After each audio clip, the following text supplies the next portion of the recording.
Peggy 16. Sega. Total War combines turn-based strategy gaming with stunning real-time battles.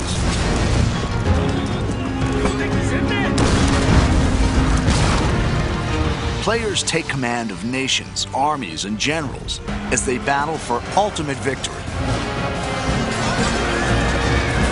With breathtaking detail and unparalleled historical accuracy, Total War allows the player to recreate and change the course of history.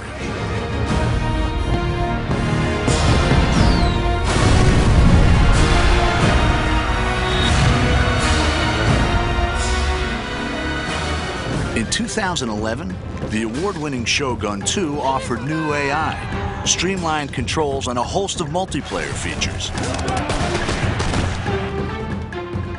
In the Fall of the Samurai standalone expansion, the Creative Assembly have created the largest expansion pack ever for a Total War game. It's taken us into areas we've never been to before with Total War. It's getting closer and closer to the modern era. I think it's exciting because it's the latest any Total War game has ever been to the modern day, the closest any Total War game has been to the modern day. And with that brings a lot of really interesting different game features, a lot of scope in terms of how fast the game moves and how quickly your armies are deployed across the map, how many different types of units are available. Set 300 years later than the original game, The Fall of the Samurai sees the clash of traditional samurai culture with the explosive power of the early modern world. It's the late 19th century, which means that it's got some of the most advanced technology seen in the Total War game. So you've got torpedo ships, off-field artillery, all that kind of stuff that actually makes it feel quite different from particularly Shogun 2, which is obviously set in the 16th century.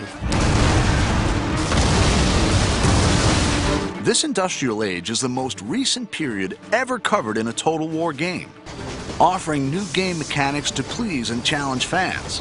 I mean, Japan actually started to build railways in this period or slightly afterwards. Railways on the campaign map have quite important strategic influence in that they allow you to move armies incredibly quickly. So as you capture more and more of the territory of Japan, you can move your armies around very effectively, and it's really important for bringing your best troops to the front. Fall of the Samurai doesn't require the original Shogun 2 game, and easy-to-follow tutorials will show new players how to command the action. It's a standalone expansion, so it's not a game add-on as such, in that you need the original game in order to play it, but it's a fully standalone version of the game itself. The game begins with the Boshin War in 1869, a dramatic turning point in Japanese history. The ruling Shogunate is trading with the West, allowing new ideas to change Japan. Growing unrest ignites rebellion, which threatens to overthrow the shogun and restore the emperor to power for the first time in 600 years. The Shogunate had ruled Japan for hundreds of years, since the time of Shogun 2.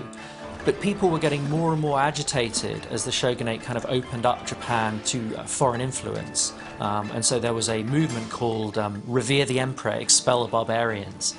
And it eventually sort of boiled up into full-blown rebellion where whole domains rise up and try and overthrow the shogunate. The player chooses a clan and decides whether to remain loyal to the shogun or to fight for the emperor. Every clan has their own unique strengths and challenges, civilian, diplomatic, or military. Each faction within an allegiance has its own clan trait, which gives it a very specific play style. Like you might have one who is more open to modernization or trade, in which case they'll have access to cheaper modern units, more money from trade with Western powers, or you may have some who are just the opposite. In the next trailer, we'll find out how the campaign and the real-time battles have been reimagined and redefined.